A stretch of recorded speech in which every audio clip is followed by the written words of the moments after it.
Αλλά να πω ότι έχουμε θυμηθεί πολλές προκλήσεις. Έχουμε να θυμηθούμε πολλές προκλήσεις Τούρκων Υπουργών Εξωτερικών όταν επισκέπτονται την περιοχή. Τόσο έντονη νομίζω ότι δεν έχει υπάρξει. Βέβαια ήταν και προκλητικός και σε επισκέψεις του. Επισκέφτηκε και τους ψευδομοφτίδες οι οποίοι την τουρκική, τον οργανισμό τουρκική νεολαία εδώ στη Κομοτηνή, όπου ενώ ο Ρετζέπ Ταγιπ Ερντογάν είχε έρθει στη Θράκη, ο Μπαμπατζάν δεν είχε πάει σε ένα συγκεκριμένο σύλλογο. Ο Μπαμπατζάν επισκέφθηκε, μίλησε αρκετή ώρα με τους ψευδομοφτίδες. Τώρα κατευθύνεται προς Αλεξανδρούπολη, πραγματικά δεν περιμέναμε να είναι τόσο προκλητικός. Τόσο ακραία αυτά που είπε και έκανε. Να πάρουμε μια μικρή γεύση από το τι είπε νωρίτερα ο κύριος Μπαμπατσάνη. Yine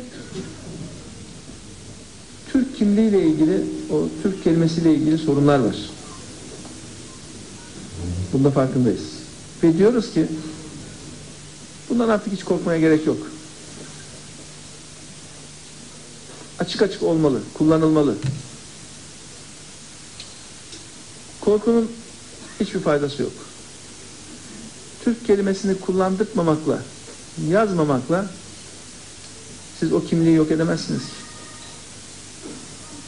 Και το ύφος ακόμα, στρατή, του κυρίου Μπαμπατσάν, ήρεμο, για να τονίσει αυτά που λέει και όχι να φανεί ότι είναι ενδερμό, μιλάει από μόνο του. Καταρχήν να κάνουμε δύο διευκρινήσεις. Προφανώς όλοι θέλουμε να τα έχουμε καλά με τους Τούρκους και να μην τζακωνόμαστε. Πρώτον αυτό. Δεύτερον, εάν σε ιδιωτική επίσκεψη έρχεται κάποιος στο σπίτι μας και το βάζει φωτιά ή μας σκοτώνει, δεν μας αφορά αν είναι δημόσια ή ιδιωτική επίσκεψη. Διότι αυτό που είδαμε δεν είναι ιδιωτική επίσκεψη. Ένα λεπτό τώρα, γιατί το θέμα είναι πολιτικό βεβαίως. Απόλυτα. Και έχουμε τον κύριο Μπαμπατσάν εχθές στην Αθήνα να έρχεται, να τον προσφωνούμε, να τον δεξιωνόμαστε όπως πρέπει να κάνουμε και να υπάρχει ένα κλίμα ότι τα βρίσκουμε, ότι κάνουμε συμφωνίες κλπ. Και σήμερα να πηγαίνει εκεί που πήγε και να λέει αυτά που είπε. Νίκο, η διπλωματία των Τούρκων γίνεται αλλά Τούρκα.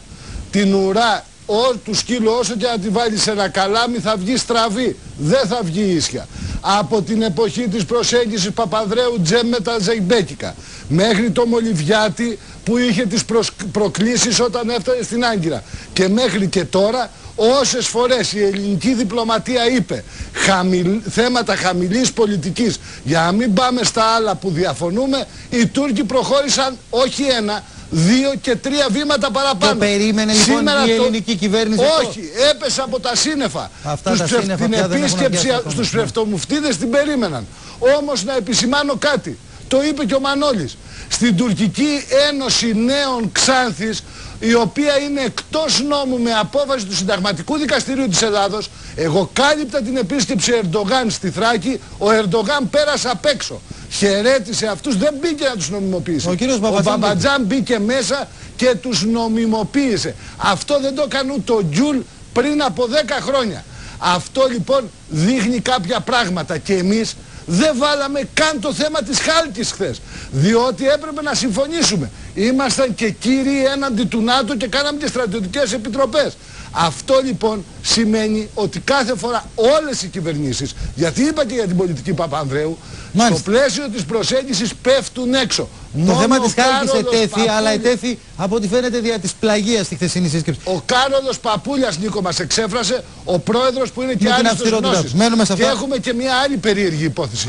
Ναι, να πούμε και Εδάρη Ανηλεός από Τραμπούκος, ο Ανδρέας Τρομπόπουλος, παλιός ανταποκριτής του Αντένα, τώρα είναι στο Μέγκα και εκδότης της μοναδικής ίσως σοβαρής και μεγάλης ομογενειακής εφημερίδας. Έξω από τα γραφεία της εφημερίδας του έσπασαν το χέρι, του έφεραν σοβαρά τραύματα στο πρόσωπο.